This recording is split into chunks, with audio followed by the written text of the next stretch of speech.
I would like to welcome Governor Rick Snyder, Governor of Michigan.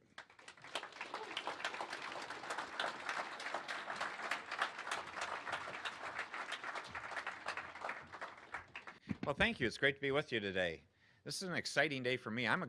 Being a good nerd, I like days like this. But it's great to see what's going on. And it's a day to really highlight to the rest of Michigan and to the rest of the country how important robotics are. And I define it as even broader than just traditional robotics. This is about science, technology, engineering, and math, and how to make the right connection, and how to make us all productive. And it's great to see a number of students here, because the way I describe it is we need to look at this as a P20 experience. And that's how I describe our educational system, prenatal through lifelong learning, and how we become more efficient. And I was just going to quickly walk through the spectrum, because I think it really illustrates how important it is. First of all, it's great to see our first robotics people here. How many people are first robotics? See, I like this.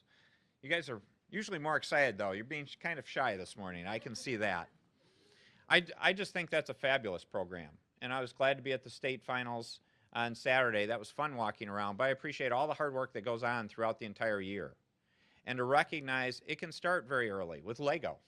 And you go from Lego to the high school competitions that are extremely sophisticated in terms of the robots involved. And one thing I always like to remind people, it's not just the hardware, it's the software. It's quite a bit to put a project together like that. And what I would describe it as, it's not just an opportunity for people that want to be engineers. I think it's a tremendous experience for the future entrepreneurs of our state, because it really shows how to be part of a team, how to build something, how to take something from scratch and to make it real. So those of you that are part of that program, all you young people, you should be fired up. I know you normally are. You're a little quieter than normal when you're normally in a competition. But it's great to see that fire and passion, because it is preparing you for the future. It's preparing you for an engineering future, a robotics future, but it's also preparing you for life. And that's the part that I hope everyone can appreciate. I'm also so proud of Michigan's role in that competition. I was talking to Tom Stevens, your chair, about it, and we're about 10% of the national teams are in Michigan. And if you think about it, we represent a lot more than our fair share. And I looked at Tom and I said, well, we may have 200 and some teams. Let's go for 300 and some. Because I think that's part of the message we want to send to the rest of the country, that Michigan is the place to be for robotics and this kind of technology. So I encourage all of you, those of you that are from companies and different organizations, to join the first competition as a sponsor, as a mentor, to be involved in that process, because it's really exciting. It goes beyond that, though. Once someone's done with high school, I think there's great opportunities for people that we're trying to create in Michigan today. We're at the University of Michigan, one of the finest engineering programs in the country. We've got a number of other schools that have outstanding engineering programs. But we also need to include our community colleges in that process in terms of the work they're doing in mechatronics. One of the things I'm proud of that we're just launching this year that many of you may not even be aware of, it's that new, is something called MAT Squared. And that's the Michigan Advanced Technician Training Program. And it is focused in mechatronics. And how do we help build that program? We actually started by a trade mission I took to Germany. We found a number of German companies doing outstanding apprenticeships in their country. We said, can we bring that and apply that in a Michigan context?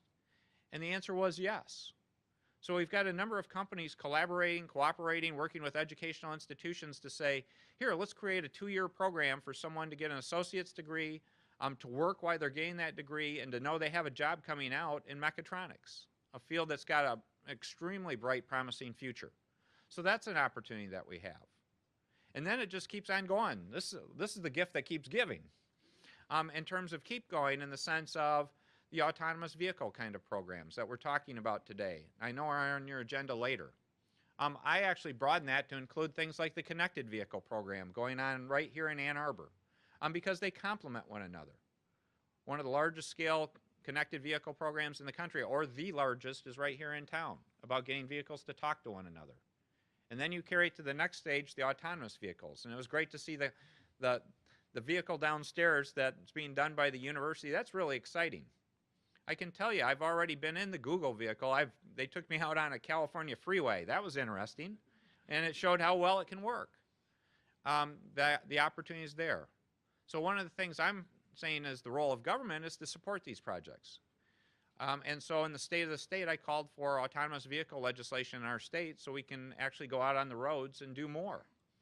And hopefully that package will get done relatively soon. So if you look at it, there's this whole spectrum of activities, from the time someone can be in elementary school to the time we can live our lives and hopefully have safer and better roads in terms of transportation because of the vehicles we're riding in. And we just need to continue on that path. And how does Michigan fit in all this? Well, the way I view it is I think Michigan should be a leader in all this. If you look at our background as a manufacturing state, as an engineering state, we need to continue that path. Some places in the country actually are not embracing these kind of concepts, and I think that's fine. That's their choice. But we should, because it's a great opportunity to create more and better jobs. Because the building of this technology, the job opportunities for people in these fields is going to be outstanding. We have too many open positions today, and we need to make sure we fill that pipeline with great young people. So I hope you have a great session today, because it's really an opportunity to say, hey, we have our future here. We got to mix you up more next time. We have our future here with all these fine young people looking at opportunities to go into these fields. And we have many of you that have spent a career in this field or are interested or care enough to come out to an event like this. We need to pass the word. So what I would say is it's important to have events like this. They're critically important. But the other part that's just as important and longer term more important is for you to take what you learn out of events like this and tell all your friends and neighbors. Because there's a lot of people that would get fired up, that would get excited if they can have an opportunity to see the wonderful things you're doing. And to be open with you, sometimes the best engineering people are not the best marketing people. And I can tell by that laugh you're agreeing with me. So it's something that we all need to build our skill sets, and we need to spread the word. And if anything you want to learn about marketing, I'm going to come back and close with the wonderful first robotics young people we have here, is I noticed not only did they build great robots, but talk about marketing. Look at the teams and how you guys do the shirts and all the other great things. You guys understand marketing. You need to come talk to your parents and your mentors about how to jazz that up a little bit and how to spread the word. So with that, I wish you the best. I'm with you because this is critically important.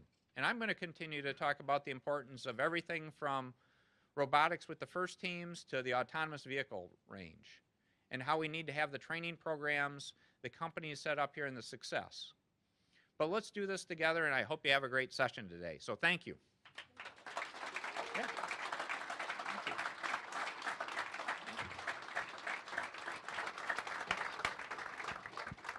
Great. And the governor's agreed to take a few questions, so we've collected some of them from all of you. And let's start with, Governor, how does a second grader learn to make robots in Michigan? Well, I think the first program is one of the places to go with the Lego programs and the different things they have. I mean, the fun part is I think it's great to see it structured in programs like that. But I go back to when we were young people that I didn't do Lego that often, but we had, I'll date myself, we had the old erector sets. And if you want to see something that can be worthwhile, you can now go out and see on eBay or something what an erector set goes for. I wish I would have had some of them that I had back when I was a kid. Me too. How do we encourage collaboration among industry in the area of robotics? Well, I think industry wants to collaborate. This is an easy one for collaboration because quite often you find companies competing, but this is a field that's important enough to get the talent of the future that companies do come together. And they do work together well because it's for a common benefit. It's to have the most talented people to work in their organizations. And I think we just need to make sure we're creating those opportunities. And we did that with our Economic Development Summit. We actually had industry sectors that we did earlier this month. We had industry sectors come together to talk about their future talent needs. Where is the bottleneck in STEM education, and why does it exist? It exists because we didn't pay enough attention. And we made it too difficult, and actually our system didn't lend itself to the best way of doing STEM education in some ways. And I'll give you a couple of illustrations. One is the educational model that we use too often that I think we're going to see transform over the next 10 and 20 years, and that was really the lecture model throughout our entire school system, going from elementary school on up, where basically you had a teacher standing in front of a class talking to young people. I don't think that's the best model for STEM. I don't think it's the best model for most kinds of education. I think we need more student-centered learning, where we need to be engaging the students as the center of the activity and then have a great teacher. We have great teachers in our state, but they need to be playing more the role of the coach and really facilitating students working together in teams, much like they're doing the robotics competition. And really set it up so you have student-centered learning in that capacity and allow our wonderful teachers to transform themselves in that situation. So that would be a huge help on that. The other one is getting people over the stigma of this barrier, this artificial barrier of just saying it's hard. And making it, again, it's hard because it may be in theory when you're too young. To say, here's a theoretical math problem or here's a physics problem. And when you apply it in the context of, say, building a robot or building something tangible that you can see, and then it doesn't sound near as intimidating to you. Absolutely. And so we need to help people that have that barrier understand, hey, this can be fun. Being a nerd can be fun, folks. You gotta lighten up here. Kind of a related question about K through 12 tech education. Person says, in 1980, I graduated with metal shop, wood shop, auto shop. Where did all these programs go, and how do we make tech a priority in K through 12? Yeah, a lot of them did disappear, and that's a good question as to why. I can think of several reasons, but it's something, again, just as I was saying with student-centered learning, we need to bring that model back in terms of students interacting and having a teacher, and all those models, if you think about all those classes, they weren't lecture classes. It was really the person was going around to support people to do their projects. And again, that's student-centered learning. So that philosophy needs to apply whether it's something you're doing physically with your hands, as many of those classes were, or again, writing software and having it run on a machine. What are some of the biggest challenges with the autonomous vehicle legislation? I don't see why there should be a lot of obstacles, period. Again, it's more communicating to the public as to their fears and concerns about having a autonomous vehicle driving around. And if you think about it, there's enough to worry about with some of the other people normally driving around that you have to pay attention to. And it's doing it in a thoughtful way, because getting people to realize that this doesn't mean that it's going without a human in the vehicle. It's really out there on the roads, and you have a human to be the backup system to make sure it's working right, and it can be done in stages. And it's been done successfully for hundreds of thousands of miles already, I believe, if you look at the numbers, and there's no reason we can't continue to advance that. What I would say is I don't necessarily see the autonomous vehicle being the big next step, but it creates the path to the long term. That's where I like the connected vehicle program. That's why I like to talk about them together, because they complement one another, and they really enhance an environment. Because by doing this the smart way, the way I view it is think how much we can save on our infrastructure costs in the long term by having vehicles that will have these features, because you can get a lot more capacity out of our current infrastructure. What is the future of the financial support for STEM education? Well, I believe it's good. The challenge is it tends to be more expensive, so you need to continue to invest because of the resources, the kind of technology, the lab tools, the different things you need. But we need to make that investment. And I think that's something that you're going to see more and more private-public partnerships working on together. Because it's not just about what the public sector does. The private sector really cares. Because the thing they want to see is when people are learning the skill sets to be successful, that they're learning on the latest tools, whether it be a robot, whether it be whatever kind of equipment, machinery, because they want them to be able to come to work and get going and not be outdated.